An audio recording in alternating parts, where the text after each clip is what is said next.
पदार्पण करीत आहे. नेत्र सुखद रूपकान आणि भव्य हलती देखावे यांच्या परंपरेला अनुसरून मंडळाने यावर्षी सादर केलेला देखावा त्राटिका राक्षसिणीचा वध.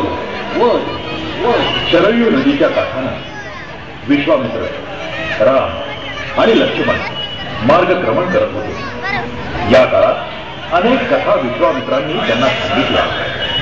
वन्य श्वापदांच्या क्रीडा अरण्यातील वनश्री राजकुमारांनी पाहिली. एका विशाल वृक्षाखाली बसून विश्वामित्रांनी श्री रामांना बला आणि अतिबला अशा दोन महान कला शिकवल्या.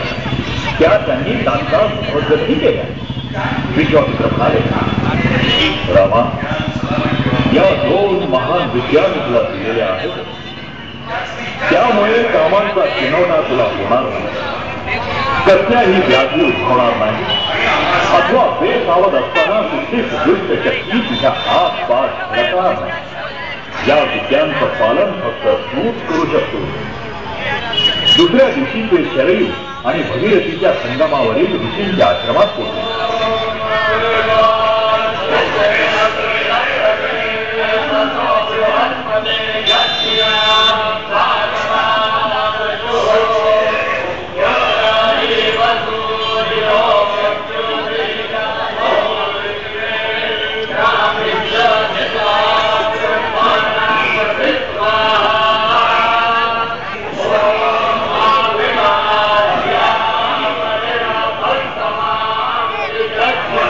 तिथलं घनदाट जंगल बघून रामांनी या प्रवेशाबद्दल विश्वामित्रांना विचारलं. तेव्हा गुरूंनी त्राटिका राक्षसिणीची कहाणी रामांना ऐकली आणि तेवढ्या ती नरभक्षक महाकाय राक्षसी धुळीचे लोक उडवत लांब मरून येताना दिसली.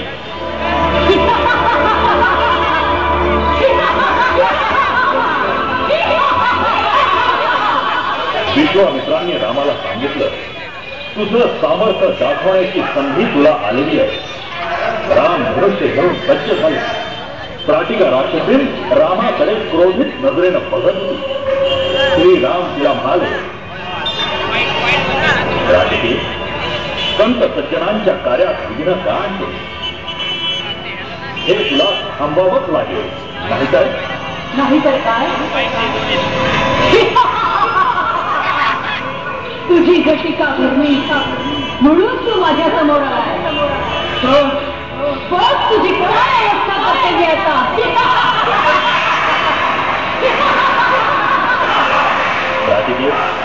बऱ्या बोलाला तू उठून जा, नाहीतर माझ्या बाळांच्या समोर तुझा शिकार लाभणार नाही.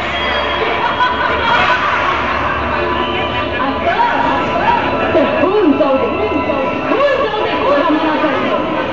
सेवाचं स्मरण कर आणि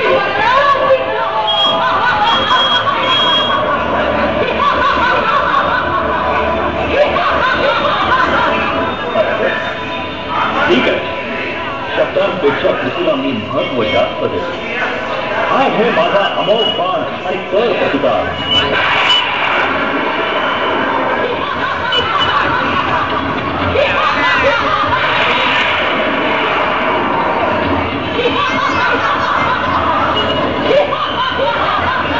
राम आणि त्राटिका राक्षसांमध्ये घनघोर युद्ध होते.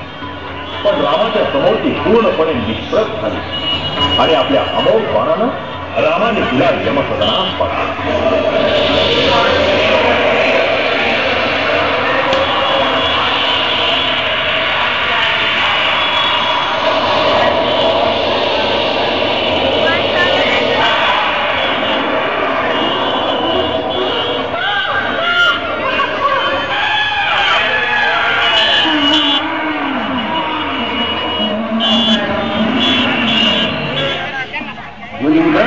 चंद्रशेखर येणार रिदम रेकॉर्डिंग स्टुडिओ शुक्रवार पेठ पुणे.